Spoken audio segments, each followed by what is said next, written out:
Ladies and gentlemen, this is Miss World 2026.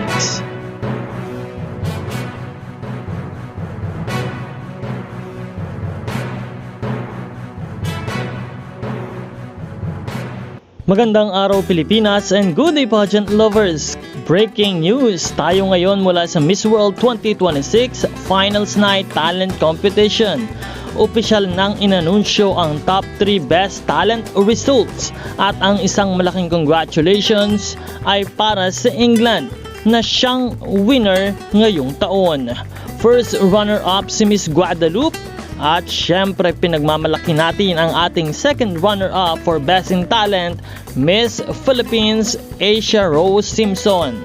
Matapos ang kanilang kahangahangang performance, si Miss England ang itinanghal na Best in Talent winner at nakakuha ng direct spot sa top 40 ng Miss World 2026. Ngayon ay kasama na siya ni na Miss Philippines Asia Rose Simpson na nagwagi din bilang Best Head-to-Head Challenge for Asia and Oceania na otomatikong pasok sa top 40.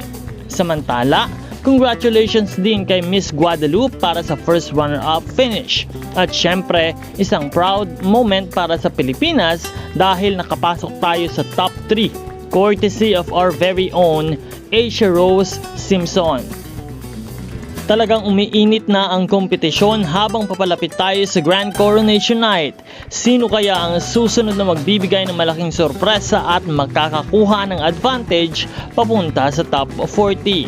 Para sa ating mga Filipino pageant fans, hindi tayo ang nagwagi sa talent competition.